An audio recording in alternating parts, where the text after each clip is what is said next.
1000 евро төлеп берген екен Германияда. Bir adam ошо учак. Малайзияда bir адамға самолетта отырып өлген адамдарға. Кандай деп ойлойсуз? Биздин дача судагы тургундары ошондой суммадагы компенсация алыш керекпи же жок? Биз ошол компенсация салуу боюнча иштеп атабыз.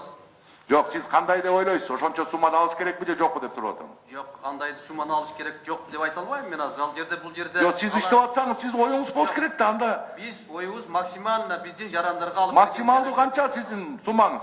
Мен тура эле суроо берип атам, Олег Михайлович. Может, я неправильный вопрос задаю? Сиздин оюңуз боюнча канча алыш керек максималдуу? Канчага кетип атасыз? Максималдуу бул эми страховая компания менен сүйлөшүүлөрдөн кийин анан чыгат максималдуу сумма. Угуп отургандар күлкүңөр келип аткан жокпу? Менде эле ушундай ой барбы? Бул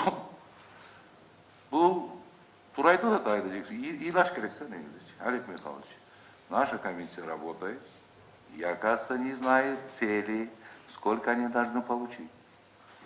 Вы слышите ответ? Да? И что за комиссия тогда?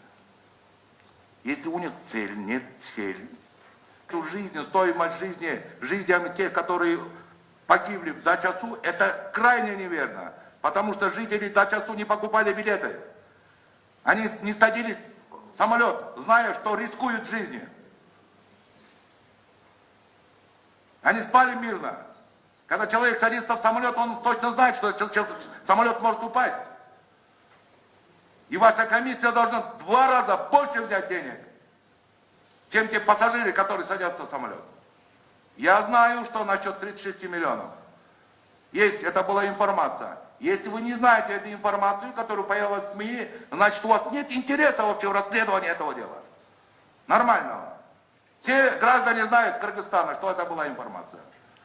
Значит, это была правда. Если они оценивают 36 миллионов, этот груз чертовый, который упал на нашу территорию, и погибли столько людей. Если этот груз оценивается всего на 36 миллионов, как вы думаете, человеческая жизнь насколько должна оценена? Значит, 100 тысяч? И как мы можем после этого сказать людям, да, мы бесценим вас, мы заботимся о вас, груз оценили на 36 миллионов, а нам дали 600 тысяч. Получается, этот груз бесценный, а не человеческая жизнь, как вы говорите в Кыргызстане. Прошу вас, вы должны очень тщательно поработать по этому вопросу. Очень.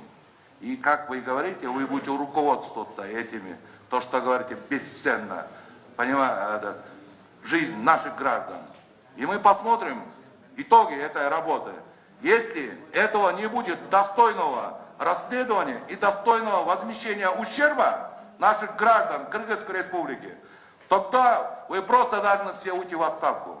Это будет позор для нашего народа и не для нашего государства, что так очень плохо проработало правительство. Это мое личное мнение. Я не думаю, присоединяться мои коллеги или другие граждане Кыргызской Республики, но я это заявляю официально.